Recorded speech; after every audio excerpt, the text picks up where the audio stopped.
Hello everyone, I'm Taaka Awori, founder and CEO of Busara Africa, a Pan-African leadership development firm. Welcome to the Leadership in Africa Redefined podcast. This podcast seeks to do two things. One, change the narrative of leadership in Africa, and two, provide concrete strategies and tips for leading in an African context. We do this by interviewing amazing African leaders so that the narrative of leadership in Africa is defined by the best of us, not the worst of us. We share their stories and provide practical suggestions for dealing with the challenges of leading on this continent. We discuss, interrogate, and examine concrete leadership practices that work. We also look at failures that these leaders faced and how they navigated their ways back on track. It's an exciting and empowering space for leaders to thrive and engage. Subscribe to the show to become the leader you have always wanted to be. And if you like the show, be sure you rate it and review it. It helps others to find it. Thanks so much. Hello, and welcome to yet another episode of Leadership in Africa Redefined, the podcast. So again, this week, I have a very exciting guest for you, one of my favorite people in the world, a dear friend who has also been a coach to me. Yeah? So we have none other than Sola Mahoney. Coach Sola, you are welcome. Thank you very much, Taaka, and thank you for that wonderful introduction. Sola is joining us from Banjul, the Gambia. How is everything in Banjul this morning, Sola? All is well.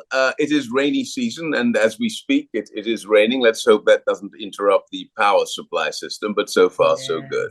Yes, the realities of technology in some of our spaces. Eh? Absolutely.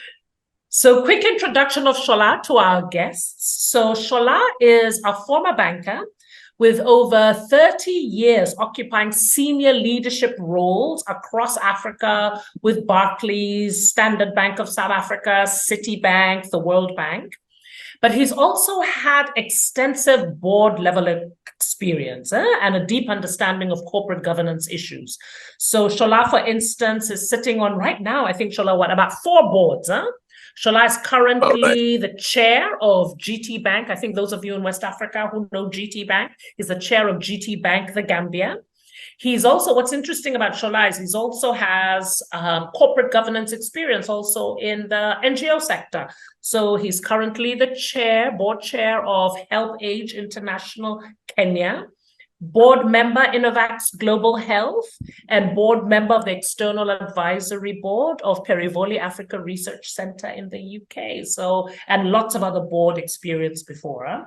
Interestingly enough, you can say I've been trying to follow in Sola's shoes in terms of education because we went to the same schools at different times. So Sola is also a Harvard grad, so I went to Harvard College, and also from Columbia University. We're different schools there. He was at SIPA, the School of Public and International Affairs, whereas I was at the law school. So Sola, so excited to have you here today.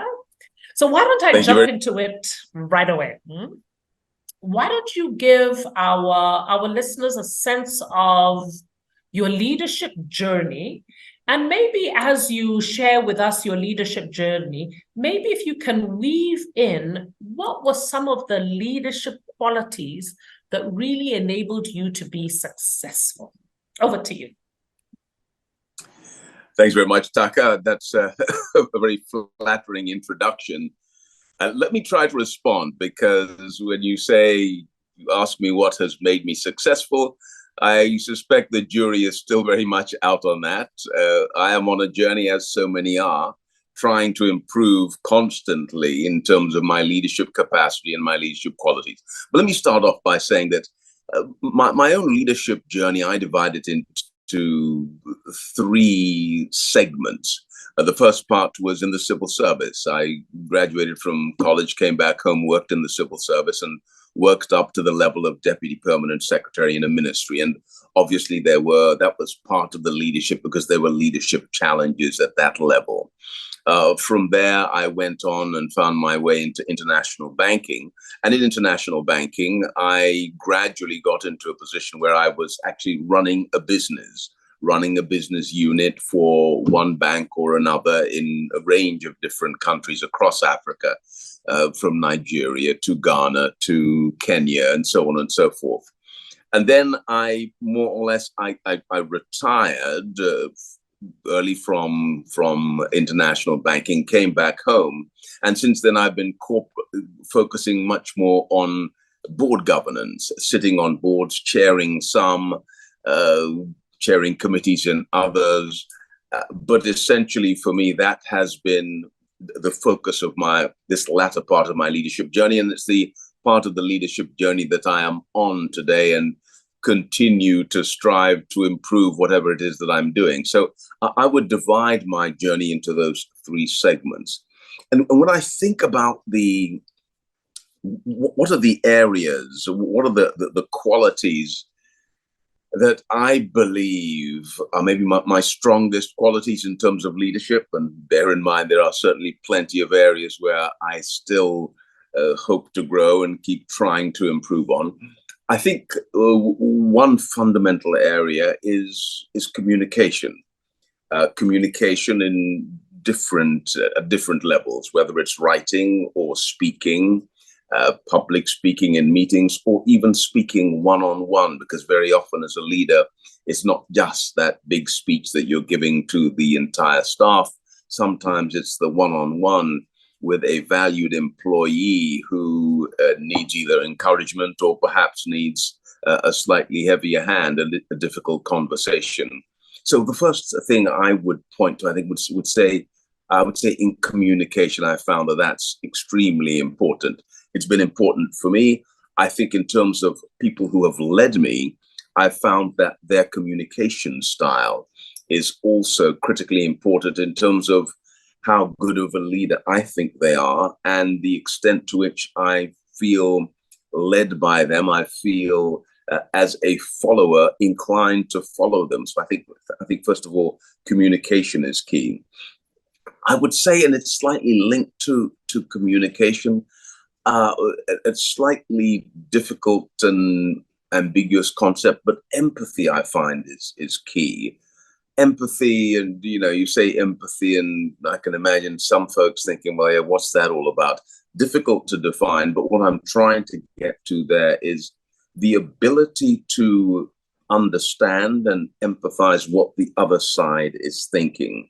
It's linked in, I think, very much with communication, because the better you are at empathizing and understanding where others are coming from, and that applies in the civil service as well as in the corporate world, and perhaps even more in the boardroom, understanding the different voices and understanding where those voices are coming from in terms of their different opinions.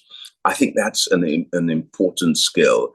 Again, I don't say it's one that I've mastered, but I think it's probably one that I focus on and try to do better at.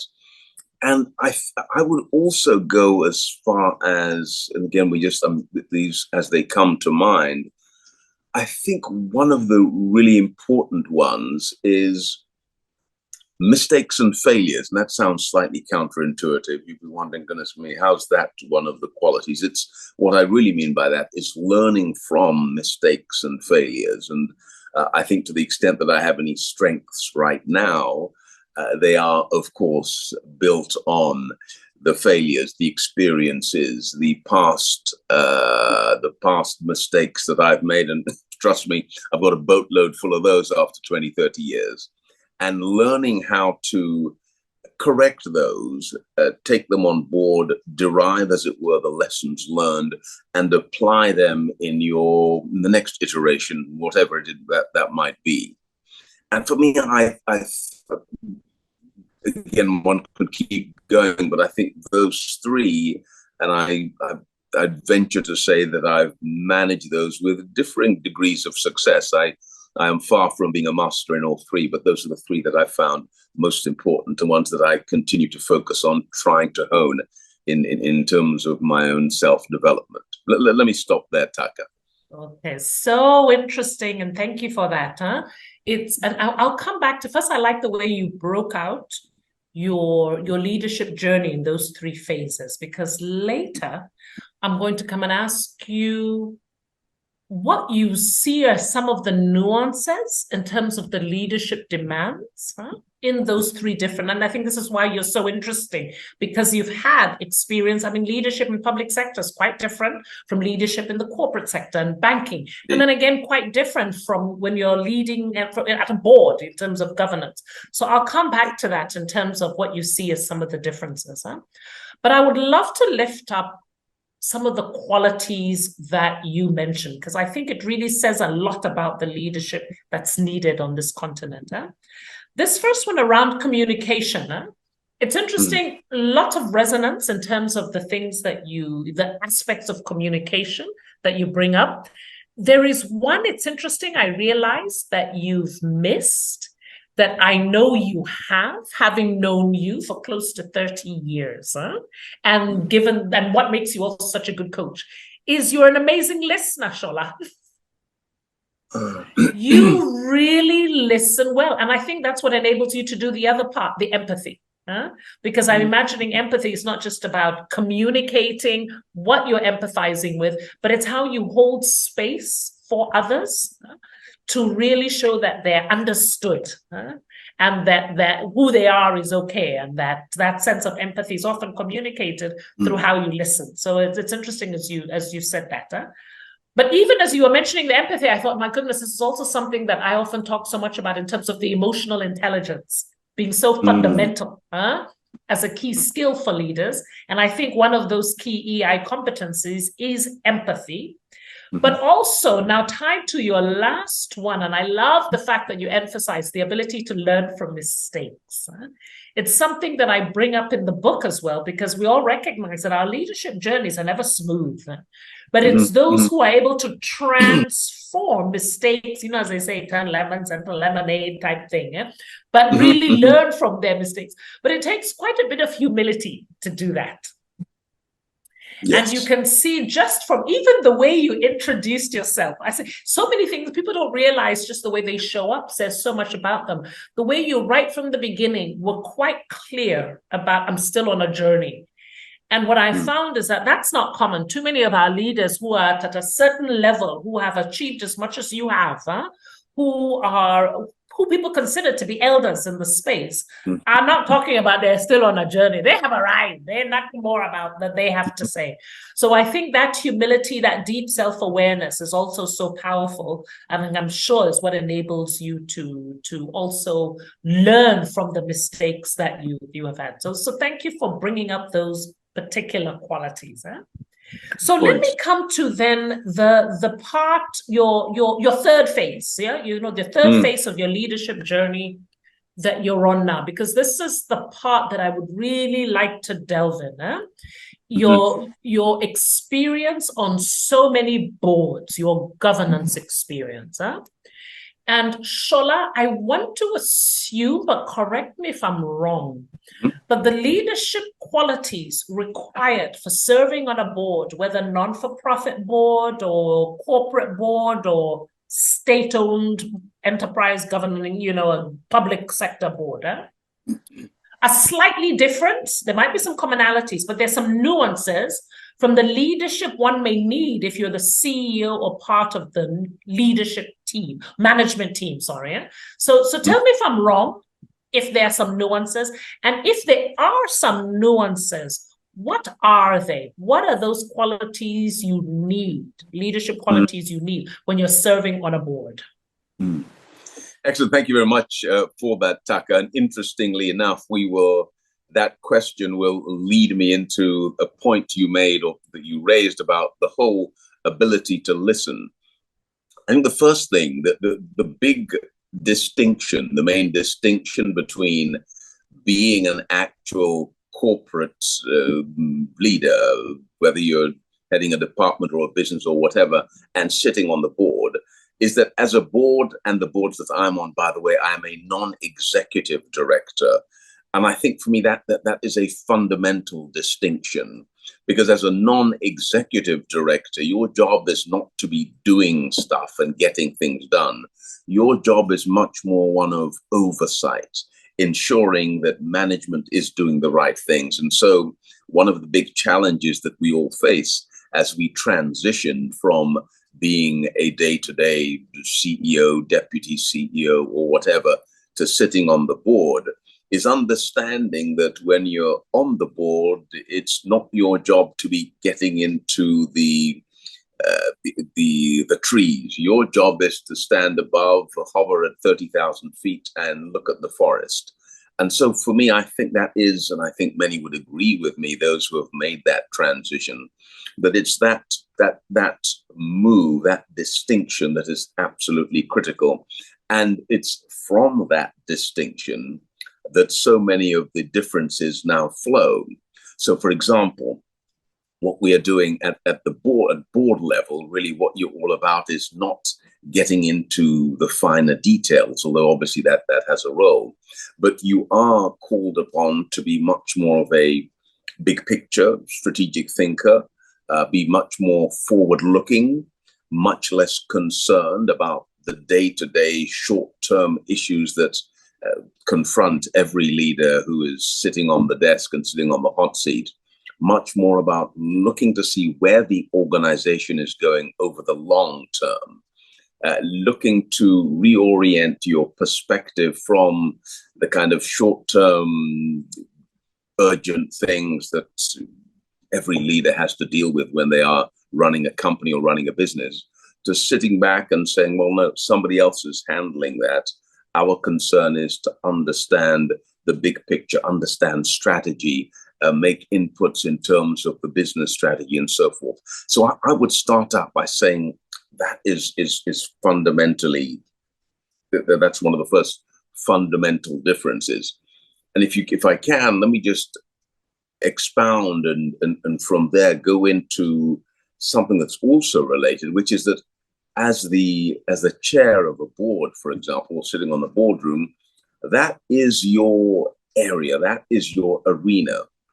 The boardroom with your board colleagues, as opposed to the entire company. And so because you are in that space, it's all about how well you connect with that group. And that group is going to be diverse. That group is going to be a group that does not work day to day. That group is going to be a group that comes together sometimes only once a quarter. I've been on boards before where we only come together once, twice a year, and that's happening more and more. You don't get to see people these days. A lot of it, if it's an international board, a lot of it happens via Zoom. And so the distinction there is that these are not, this is not a situation where from day to day you can fix things. It's one of those where you get into that boardroom, and that board meeting or the committee meeting is the time where you do need to make sure you find a way of engaging with that board member. You need to make sure that you somehow that group coalesces. Certainly if you're a board chair, that's going to be important, as opposed to, I think, if you're in a business, running a business, these are things that can happen from day to day. You meet in the staff meeting, you meet at the management committee, you meet in the corridors for coffee. There's all sorts of ways in which you can influence behaviors, whereas in the boardroom, it is very much restricted to that space and that time. I'm going to stop there, Taaka, maybe, and listen to. I have some follow-up questions, because this is just, I'm finding this so useful, both for the role I play as board chair, African Women's Development Fund, and some awareness you've brought to mind is the importance of recognizing that moment you are together. And we are also a board that's sitting in different places. So we only come together twice a year, in person once. The other time is virtual. So really, as a chair, having the skill set to ensure that you're using that time really effectively. So also some learning for me then is a key leadership skill would be about how do you facilitate conversations that now tied to the first point you made about keeping in mind that your role big picture, future oriented. It's about saying you all have whatever, half day, couple of hours. How do you ensure you have a really good conversation in that little time you have, but stay within your lane? And that lane is the big picture, is that 30,000 feet above, it's future oriented. That's what I'm hearing. It tends to be the key thing. It's really, really interesting. Huh? I wonder if I can just add on that, because I don't want to unduly emphasize. I don't make it sound like, well, you've got that 2 days in the boardroom and that's it. You're not going to talk to your board member again. In fact, part of the skill, certainly as a chair, is making sure that you have somehow developed those relationships so that when you do get into the boardroom and you do need to have discussions, yes, you already have a certain closeness, a certain relationship. You've built up credibility, you've built up a certain affinity. And I find that the better one is able to do that. And again, you don't have to be best friends with everybody, but at least if you can develop that kind of understanding or the kind of relationship, it does make the board meetings that much more effective and that much more efficient. Just wanted to add that, and in case I get the impression that you cannot, it's not like we cannot talk to each other. That is also part of, I think, board governance, developing those relationships.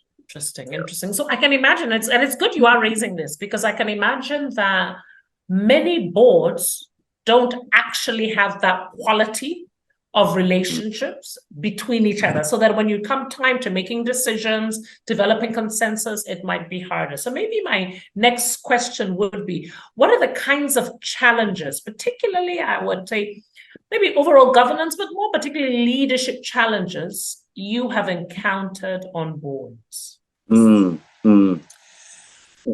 of the big ones, Taaka, is time. And I know that sounds big and amorphous, and you're wondering what I mean by that. But we all spend a certain amount of time on board meetings, at the board meetings.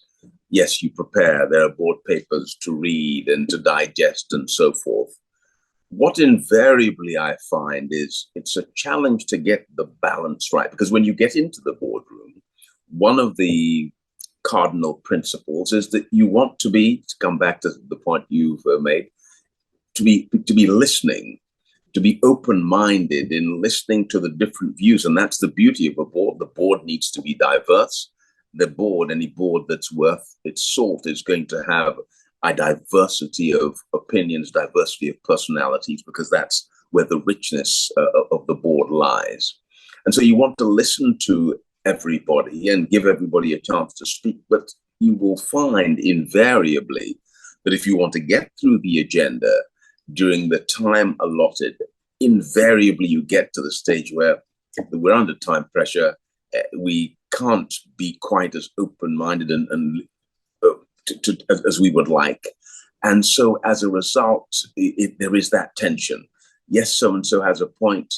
Are they on the right track? How do I, as chairman, somehow steer them and say, well, maybe we can take that offline because it's not quite germane to what we're talking about, without undermining the relationship. So I find that that's one of the big challenges that exists, first of all, just in terms of how boards operate, but certainly in the roles that I've played as chair, it's getting that balance right that's tricky. And all too often, I have to say, I may be way too lenient, and as a result, the efficiency of the board gets undermined because you're spending too much time, and maybe at the end you end up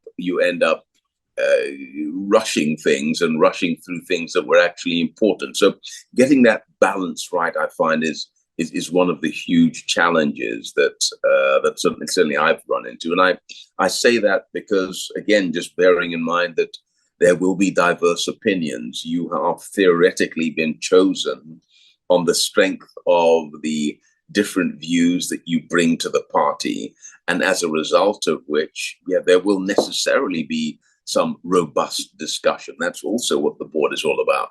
And how you manage that robust discussion, active discussion, listening and learning from each other, while at the same time keeping your eye on the fact that, yeah, there are things that need to be handled on that agenda. You've got to get through the agenda. You've got to fulfill certain roles, certain objectives, and certain goals, just in terms of your own fiduciary responsibility as board members. So getting that right, I have found a challenge. I won't kid you. And it continues to be. Hi, folks. Hope you're enjoying the show. So have you heard about the African Leaders Circle? Our impactful e-learning platform that enables you to grow into the leader you would want to follow? Here is a message to tell you what you need to know. Are you a CEO, executive director, or HR manager that is looking to build a pipeline of leaders that are ready to step up into management roles? Are you looking for a self-paced learning platform that provides your leaders with quality content and does not take them away from their work for too long? Are you looking for a program that enables your managers to move from knowledge acquisition to demonstrable improved practice? Then look no further. Sign them up for the African Leaders Circle today. The African Leaders Circle is an e-learning platform that gives your managers access to an exclusive community of leaders across the continent and a wide range of strategies and tools to stand out. We do this through online courses, discussion forums, a library of resources, and a personal learning advisor to support each of your managers to maximize their learning on the platform. To learn more, visit our website www.busara-africa.com. Don't forget to visit our website busara-africa.com to learn more. And now back to the show. Sean, let me ask you this question, something that's coming to mind. I can imagine the kinds of challenge you personally have experienced on boards will be a certain nature, because when you look at your board experience, they've been all fairly high level, high functioning, well-structured boards for the most part, big companies, big organizations that have been around for a while. Yes. I work with a number of smaller NGOs and SMEs, smaller medium scale enterprises, whose boards are not as professional or organized. With the non-for-profits, I see some of the challenges being folks who, serious conflict of interest things, where folks come in, but they also at the same time want to be offering services to the organization, and they want to leverage their board presence to somehow get connections and contracts with their things. Or you find founders of organizations, bringing on their friends. Naturally, you bring on your friends to help you start the organization. Then these are people who have difficulty holding you to account. So for those type, and even for SMEs, it might be the same thing. You ask your group of friends, will you be the directors on my company? And then they. So what advice would you give to the CEO, executive director of a small NGO that's struggling with board members who either just want to do funny things, or the CEO of a small SME whose board members are just completely not holding them to account, just not really providing the kind of value you're thinking about? What advice would you give? Yes, yeah, tricky one. And let me say, I feel your pain, because I've seen that movie, and I think I probably have the T-shirt too, by the way, because even you're absolutely right. It is so very different sitting on the board of a bank that's got a tradition of however many years, and everything is you just step into the shoes of the past chairman and pretty much follow the template. That's one thing. But I'm also involved in startups, sometimes as an advisory board, which is not on the CB and doesn't need to be. And what you clearly see there is that the challenges are real, and it really does force you to think. And you're absolutely right. So the first piece of advice I would give is that it is so important to establish that governance culture early.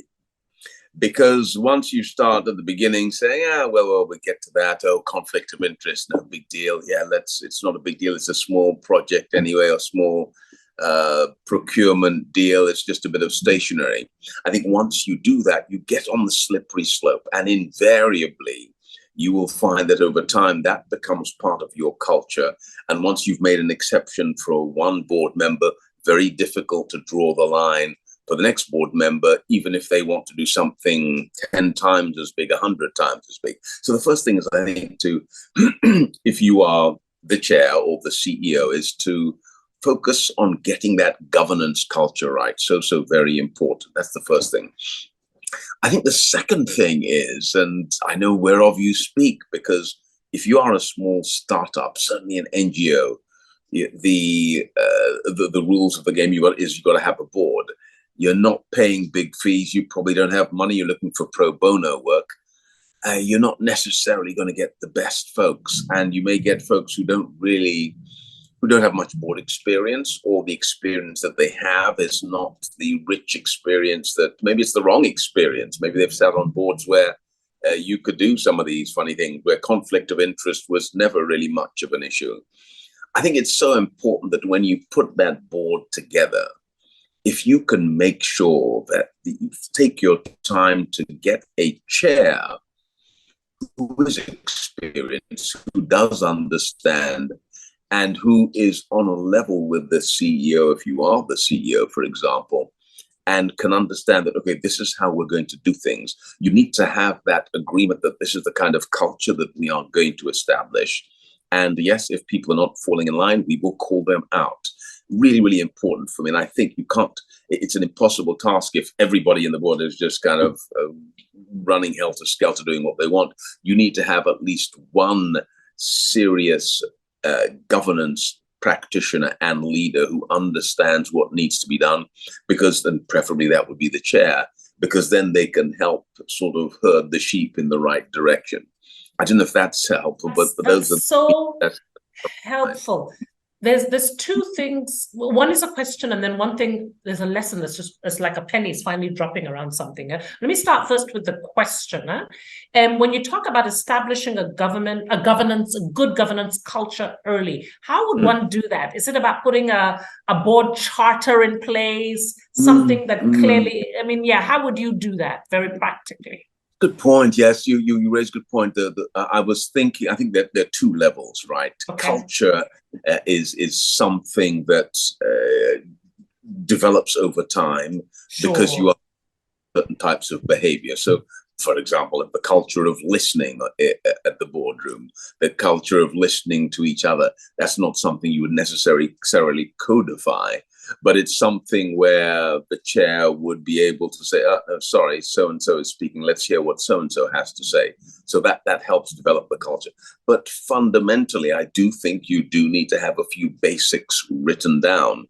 The board governance chart is a great place to start. Just understanding, and there are a couple of basic documents that we all need to have. But one of them certainly is the board governance charter that actually speaks about the kind of board that you're looking for, the behaviors, the practices, some of the things that must be done, because then you at least have a reference point. Then you at least have a situation where anybody who joins the board, you can say, here's the governance charter. And I think on top of that, and again, this is not something that's necessarily written down, but having an induction process for each board member has been extremely important in my experience. Having a chance to, first of all, you need to be careful how you choose the board members, but even once you have chosen them, being able to walk them through to say, well, look, here's where we are.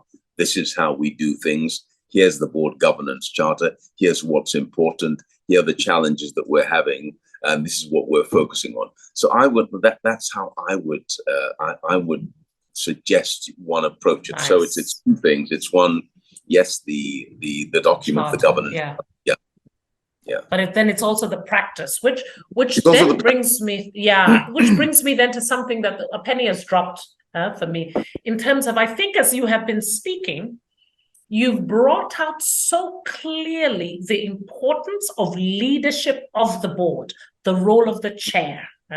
Because I think, as you talked about, one of the advice you would give to a small NGO is select ideally a chair who's in alignment with you as the executive director. But also when you were talking about the values such as listening, you talked about the importance of the leadership of the chair in terms of shaping the culture of the board by holding folks accountable, because it might be difficult for the ED to hold board members who are trying to do funny things accountable, or just again not listening, and just the way the quality of how they are together. Again, it becomes such an important role of the chair. So to me, from listening to you, I've begun to appreciate that importance of that leadership role of the chair in shaping the quality of governance on the board. So really useful. Shola, I could go on and on about the governance things, but I am wondering whether I can shift tack just a little bit. I want to see if you have any final points on governance before I shift tack a little bit to ask you another question.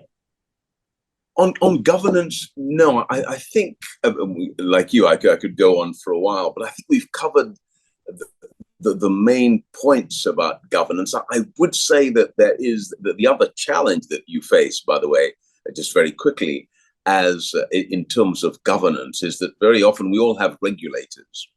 And what you will find is that some of the things that you're trying to develop, the nicer things about how we behave on boards, listening and so forth, very often you do have that sort of Damocles over you, which is the regulator saying we need to do X, Y, and Z. And sometimes making sure you deliver on that forces you, or there's a bit of a challenge or some kind of tension between that and listening and hearing different points of view. And I've also found that with small startups, your focus is not on putting in place a compliance unit that makes sure that you're in line with the regulator. No, you are focusing on costs, and you don't want to, and resources. And so frankly, when you're thinking governance, very often at that level, you're thinking, well, that is a cost that I will just manage. I will avoid it wherever I can.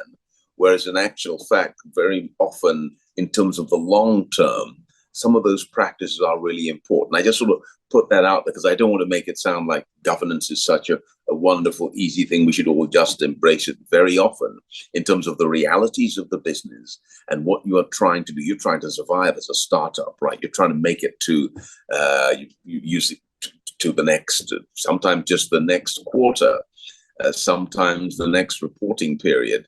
And at that same time, you've got challenges from the regulator who's saying, well, no, we need to do X, Y, and Z, and you need to have a chief compliance officer that needs to be appointed. Very often there are those tensions. And I just put that out there so that I'm not coming across as pretending that it's all milk and honey. It's all rosy, yeah. But it's worth the investment. I think that's the key message. Long term. Yeah. Wonderful. Please wonderful. Go ahead, so just the way I have been asking you, because I think it's so, you have such a rich experience of having worked in different types of sectors, public sector, private, and then governance. So we looked at the nuances in terms of leadership from the board level to management. I would like to now explore what you have seen as the nuances in terms of leadership required for thriving and succeeding in the private sector compared to the public sector, where which was the first phase of your leadership journey. What are some of those differences you've noticed? Yes. And you're right. It was the first phase of my leadership journey. To some extent, part of my recent journey, where I was chairman of a public sector enterprise here in the Gambia, was also part of that. And I break it down this way.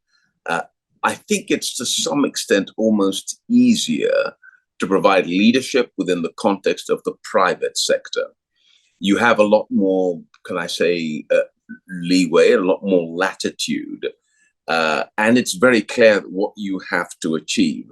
One of the challenges that you face, one of the many challenges you face as a leader, chair of the board of a state-owned enterprise, or just sitting on the board of an enterprise, a state-owned enterprise, is that with government, you don't necessarily get a chance to choose who's going to be on your board. Basically, government sets up this board. It's statutorily defined. There are ex officio members. Ministry of Finance, maybe the permanent secretary. Sometimes he comes, sometimes he sends somebody, one of his desk officers. And that is a hugely infuriating challenge to have to deal with a board where you look up, oh, sorry, who are you? Yeah, I'm here from Ministry of Works. Oh, really? Where's the other guy who was here last time? Because we're following, oh, yeah, he's traveled. So he asked me to, has he briefed you? Not really, but I'll take notes, type of thing. So very different in the public sector. And you very often are not able to say, well, in the private sector, if you can imagine as chair, if somebody's not pulling their weight, you can have that difficult discussion. And you can possibly have some influence in letting them know that, well, yeah, next time when it comes down for renewal, you're not going to be on the top of the list. You have no such leverage in the public sector. You basically have to deal with the cards that you have been given. Having said that, the other, I don't know if this is a plus or a minus, but the fact that no matter how bad things are in the public sector, the whole notion of financial solvency, which is a big one when you're sitting in the private sector, you know that company cannot go down on your watch. That company cannot have a liquidity crisis on your watch. With the government, things start to get tight. You go to the Ministry of Finance and say, hey, look, we can't increase prices, so we can't do this, that, and the other. So you guys have got to dig into your pockets and put some money on the table. So it's a different kind of conversation. It's a different level of tension. You have challenges in the board. You are the chair, and almost at the apex as well of the institution. You've got shareholders and so forth.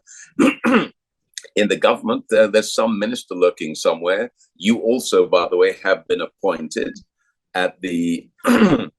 by the president, who at the stroke of a pen can decide, you know what, you're not really playing the game that we'd like it, and you can be removed. So it's a very different world, and it comes with those challenges. Principally for me are the ones that I've highlighted. Sure, no problem. I think this is so interesting, and I like the way you so vividly capture what the role looks like as a board chair of a private business versus when you're the board chair of a state-owned enterprises, the realities. So interesting.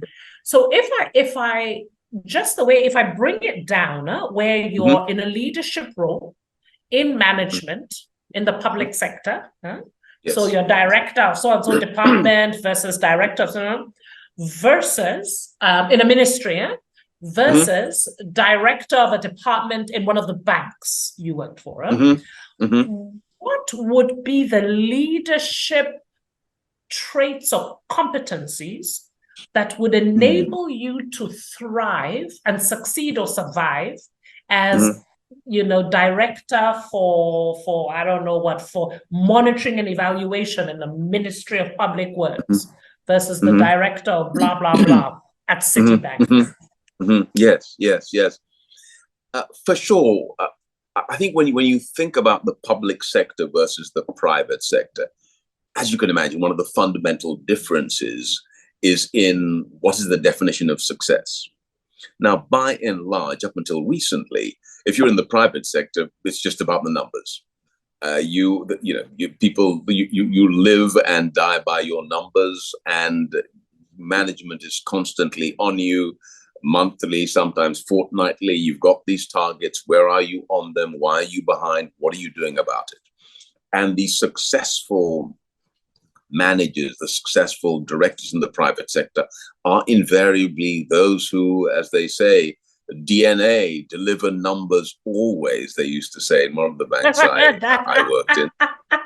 Unfortunately, I wasn't part of that unique group, but people are looking for. And it's important because so much is driven by those numbers. If you're a Fortune 500 company, delivering those numbers according to what the stock market is expecting is so important. That determines the stock price, the share price, and so on and so forth. So the first thing is to say that delivering on those numbers, and sometimes you can get away, frankly, by delivering on numbers for that particular business for the next year or so, And you don't necessarily have to focus on what's going to be happening in the long term. That's changing, by the way, incidentally, because increasingly now private companies are called on to, in terms of the new sort of ESG, the new ESG mandates, they're also called on to be looking into long-term sustainability. But up until recently, and I think it's still very much the case for the most part, the focus is on meeting those numbers because that is the reality. In the public sector, not so much. Again, very often, certainly the public sector experience that I've had, the whole question of performance and accountability is a little bit on the loose side, to be honest. And that's perhaps one of the challenges, one of the weaknesses that bedevils many public sector in Africa, certainly in our part of the world, that you don't have a system of checking to see, well, this is what we said you would do over the past quarter. How have you delivered this? Let's have a conversation about this. There is not that level of accountability, which, as you know, is an essential element of leadership. And the system of sanctions and rewards is not quite as supple. You can stay in a position and get promoted after a while. You can stay, work really hard, get promoted, not work so hard, still get promoted, or work really hard and not get promoted because there are other forces at play. Whereas I think by and large, and look, don't get me wrong, the private sector also has its politics, but by and large, it tends to be more meritocratic because the people who are making the money for you are the ones who you want to retain. And so you will want to keep them happy and incentivize their behavior accordingly. So I'd identify those two, Taaka, as being the key differences in my experience. So interesting, because I think you bring out very clearly the kinds of different pressures, the different kinds of constraints leaders in these two very different sectors are facing. And as you were starting to describe the realities of the leader in the public sector, it brings me back indeed to times working with the Ministry of Gender here and in Uganda, and indeed seeing that the leaders who are therefore able to survive because of just what you described were therefore ones I noticed who, one, were politically astute, were very politically savvy. Yeah. So even though they might have been public or civil servants, they really understood this. What does this new minister want? Where is the wave going in terms of the political wave? How do you navigate that to create some type of protection for themselves? I think also because of what you said in terms of often a low accountability of performance, a culture of weak accountability and performance management. I noticed these were leaders who are able to create almost subcultures within their departments or divisions or whatever, but within their teams of high performance.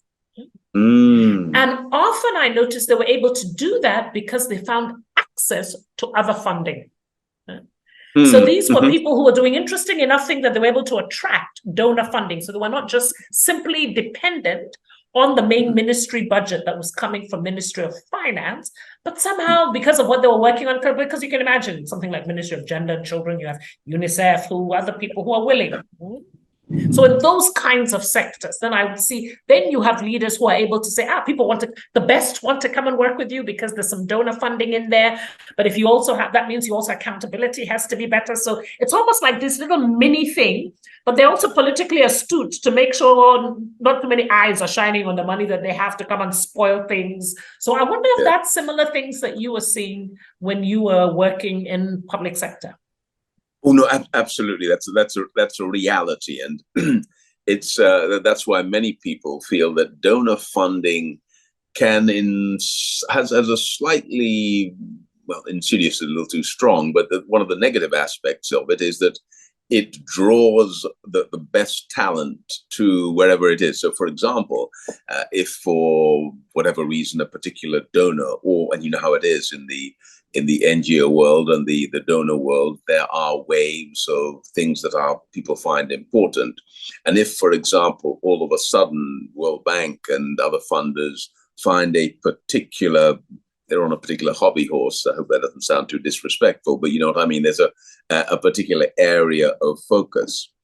There's a special project, there are allowances, there's travel built into the budget, there's a vehicle, there's money to buy petrol, maintenance, and so forth. Invariably, you will find the best people applying to be project manager and the others looking to be part of that structure. And not surprisingly, after a while, that particular unit will deliver and will perform. But it doesn't really do the overall service much good, because it may well be that, yes, that's the priority of donor X and donor Y, but looked at in the context of the country's national development plan, it would have been better if that particular high-performing individual had stayed in the Department of Public Health, where they were doing wonders, rather than being dragged over to take up a role in the Ministry of Gender. So yes,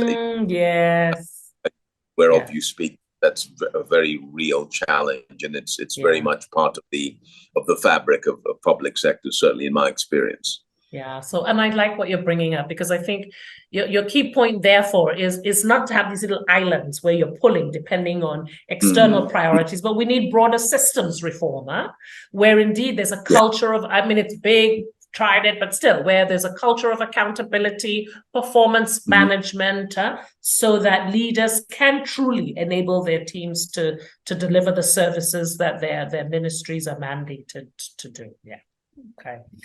Absolutely. Sola, you know I could go on and on chatting with you. There's so many different directions I could take all of this, but I have taken already so much of your time. I really want to thank you so much for making time to be with us today. And I really wish you all the best. Continue to shine as you do. Thank you so much, Taaka. It's been a real pleasure. Thoroughly enjoyed this conversation. Thank you for having me. Wonderful. And thank you all for joining us. Stay tuned for yet another episode of Leadership in Africa Redefined, the podcast. Ciao. Hello, wonderful leader. Thank you for joining me on this episode of the podcast. I learned a lot, and I hope you did too. If you want more of the lessons, experiences, and nuggets for effective leadership, join our amazing platform for leaders, the African Leaders Circle. Learn more at www.busara-africa.com. And if you liked the show, don't forget to subscribe and share with other amazing leaders. See you soon. Ciao.